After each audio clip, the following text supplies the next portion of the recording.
Hi friends, Kishore பக்கடந்து உங்கள் கிருஷ்ணன். இந்த current affairs வந்து ரொம்ப முக்கியமான ஒரு கரண்ட் அஃபேர்ஸ். ரீசெண்டாக நீங்கள் நியூஸ் பேப்பர் எல்லாம் வந்து பார்த்துருப்பீங்க. அது சம்மந்தப்பட்ட ஃபுல் டீட்டெயில் நம்ம வந்து பார்க்கலாம். ஓகேங்களா? ஸோ என்ன அப்படின்னு பார்த்தோன்னா, பொது சிவில் சட்ட மசோதா. இந்த பொது சிவில் சட்ட மசோதா அப்படிங்கிறது நாட்டிலே வந்து பார்த்தோன்னா ஃபஸ்ட் டைம் வந்து உத்தரகாண்ட் மாநிலத்தில் என்ன பண்ணியிருக்காங்க, தாக்கல் பண்ணியிருக்காங்க சட்டப்பேரவையில். ஓகேங்களா? ஸோ இது தாக்கல் பண்ணது யார் அப்படின்னு பார்த்தோன்னா, அந்த மாநிலத்துடைய முதல்வர் யார், புஷ்கர் சிங் தாமி அப்படிங்கிறவர் தான் என்ன பண்ணியிருக்காரு, இந்த பொது சிவில் சட்ட மசோதா அப்படிங்கிறத அந்த மாநிலத்துடைய சட்டப்பேரவையில் தாக்கல் பண்ணியிருக்காங்க. ஸோ இந்த பொது சிவில் சட்ட மசோதாங்கிறது என்ன சொல்லுவாங்கன்னா, யூனிஃபார்ம் சிவில் கோட். பொது சிவில் சட்டம் அப்படிங்கிறது யூனிஃபார்ம் சிவில் கோட். ஓகே, இந்த பொது சிவில் சட்டம் அப்படிங்கிறது இந்திய அரசியலமைப்பில் எந்த ஆர்டிக்கலில் மென்ஷன் பண்ணியிருக்காங்க அப்படின்னு பார்த்தீங்கன்னா, ஆர்டிக்கல் நம்பர் 44. ஓகேங்களா? ஸோ ஆர்டிக்கல் நம்பர் 44ங்கிறது ஆல்ரெடி நீங்கள் படிச்சிருப்பீங்க, ஸ்கூல் புக்கில் நீங்கள் வந்து படிச்சிருப்பீங்கன்னு நினைக்கிறேன். டிபிஎஸ்பி, அரசுக்கு வழிகாட்டும் நெறிமுறைகள். ஓகேங்களா? அரசுக்கு வழிகாட்டும் நெறிமுறைகள், directory principle of state policy. அதாவது ஆர்டிக்கல் நம்பர் 36 to 51 வரையும் இருக்கக்கூடிய சட்டப்பிரிவுகள் வந்து பார்த்தோன்னா, அரசுக்கு ஒரு சில வழிகாட்டு நெறிமுறைகள் வந்து பார்த்தோன்னா அப்போவே எழுதி வச்சுருக்காங்க. இதை வந்து கம்பல்சரி நீங்கள் ஃபாலோ பண்ணணும் அப்படிங்கிறது கிடையாது. கவர்மெண்ட் வந்து வேணும்னா அதை என்ன பண்ணிக்கலாம், எடுத்துகிட்டு நம்ம அதை ஃபாலோ பண்ணலாம். ஓகேங்களா? அது மக்களுக்கும் வந்து ஏற்புடையதாக இருக்கிற மாதிரி என்ன பண்ணிக்கலாம், ஃபாலோ பண்ணிக்கலாம்.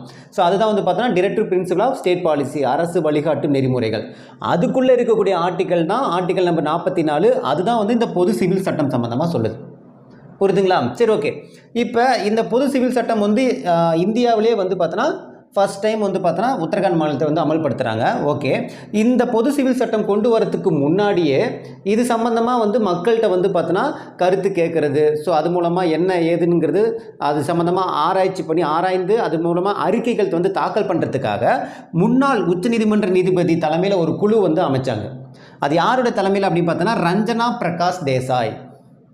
ஸோ இந்த கமிட்டியும் கேட்பாங்க. ஓகேங்களா? அதாவது பொது சிவில் சட்ட மசோதா சம்பந்தப்பட்ட அந்த குழு, எந்த குழு அமைச்சாங்க அப்படின்னு பார்த்தோன்னா, ரஞ்சனா பிரகாஷ் தேசாய்.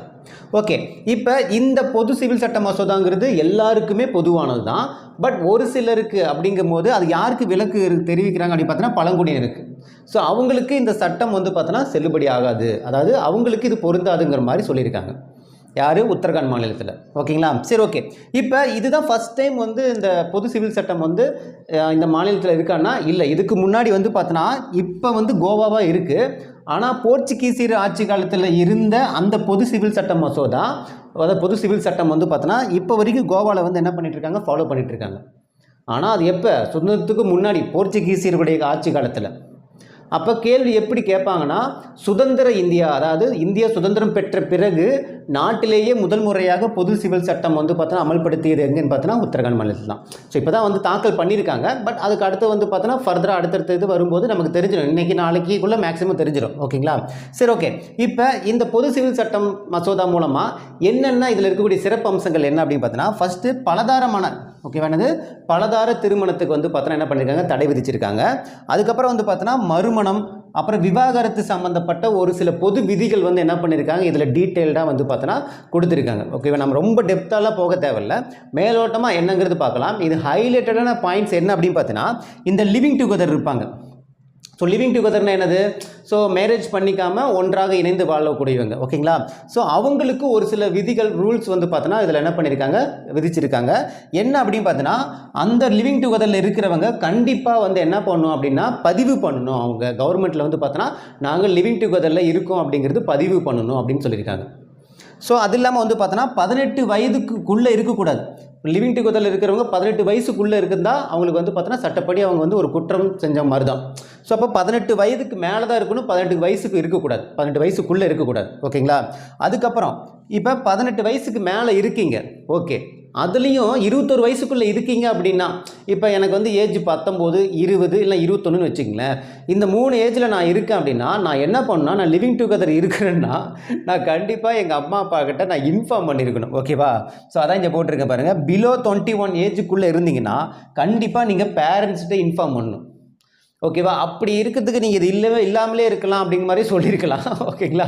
ஸோ இருந்தாலும் அவங்களுடைய ஒரு எல்லாமே இன்டைரக்ட்டா பண்ற ஒரு விஷயம் தானே. ஓகேவா? ஸோ பேரண்ட்ஸ்ட்ட நீங்க என்ன பண்ணணும், பிலோ 21 ஏஜ்ல இருக்கீங்கன்னா பேரண்ட்ஸ்ட்ட இன்ஃபார்ம் பண்ணணும். ஓகேங்களா? நெக்ஸ்ட் வந்து பார்த்தோன்னா, இந்த பதிவு அப்படிங்கிறது ஓகேவா? அதாவது இந்த லிவிங் டுகெதர்ல இருக்கிறேன் அப்படிங்கிறது நீங்க கவர்மெண்ட்ல பதிவு பண்றீங்க அப்படின்னா, நீங்க லிவிங் டுகெதர்ல இருந்து 1 மந்த்துக்குள்ள அத நீங்க என்ன பண்ணியிருக்கணும், பதிவு பண்ணியிருக்கணும். அப்படி பதிவு பண்ணாம நீங்க லிவிங் டுகெதர்ல இருக்கீங்க அப்படின்னா, உங்களுக்கு 1 வருஷம் அல்லது ஆ 10,000 வந்து பார்த்தோன்னா, உங்களுக்கு ஃபைன் அமௌண்ட் வந்து என்ன பண்ணியிருக்காங்க, விதிச்சிருக்காங்க. சம்டைம்ஸ் 1 வருஷம் சிறை தண்டனையும் இருக்கும், ரூ. 10,000 ஃபைனா இருக்கும். இல்ல 2மே அட் எ டைம்ல கூட இருக்கிறதுக்கு சான்ஸ் இருக்கு. அப்படிங்கிற மாரி தான் பேப்பர்ல போட்டிருக்காங்க. ஓகேங்களா? கடைசியா வந்து பார்த்தோன்னா, ஜீவனாம்சம். ஸோ இந்த லிவிங் டுகெதர்ல இருந்து நீங்க கவர்மெண்ட்ல வந்து முறையா பதிவு பண்ணியிருந்தீங்கன்னா, பின்னாடி நீங்க வந்து பார்த்தோன்னா, கணவன் மனைவி பிரியும்போது அந்த குழந்தைகளுக்கு தகுந்த ஜீவனாம்சம் வந்து நம்ம கேட்டு வாங்கிக்கலாம். ஸோ அதுவுமே இதில வந்து என்ன பண்ணியிருக்காங்க, ஆட் பண்ணியிருக்காங்க. ஸோ இந்த மாரி நெறைய அதாவது சிறப்பம்சங்கள் நெறைய ஆட் பண்ணியிருக்காங்க. அதில குறிப்பிட்டு முக்கியமானது மட்டும் நான் இதில சொல்லியிருக்கேன்.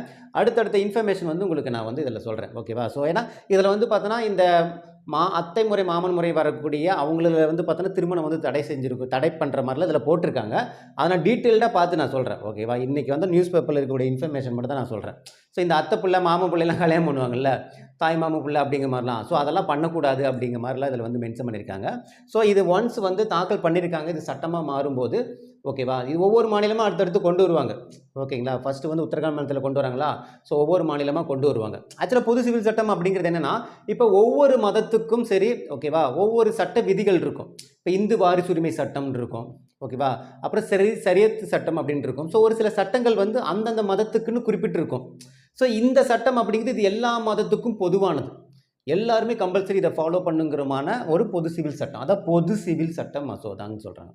ஓகே. பொதுவானது. எல்லாருமே அத கம்பல்சரி வந்து ஃபாலோ பண்ணணும் அப்படிங்கிற மாரி. ஸோ இதனுடைய டீட்டெயில்டான இன்ஃபர்மேஷன் வந்து பார்த்தோன்னா, நான் வந்து அடுத்தடுத்து நியூஸ் பேப்பர்ல போடும்போது, இன்னமும் டீட்டெயிலா போடுறேன். நான் மேக்ஸிமம் இதில இருக்கக்கூடிய பாயிண்ட்ஸ் எல்லாம் நோட் பண்ணிக்கங்க. இது ரொம்ப ரொம்ப முக்கியமானது. இது ஆர்டிக்கிள் நம்பர் 44ல தான் அது என்னது அரசுக்கு வழிகாட்டும் நெறிமுறைகள். அதுக்குள்ள இருக்கக்கூடிய ஒரு விஷயம் தான் அது. ஓகேங்களா? ஓகே. இந்த வீடியோ உங்களுக்கு பிடிச்சிருக்குன்னு நினைக்கிறேன். மீண்டும் அடுத்த ஒரு தகவலுடன் சந்திக்கலாம்.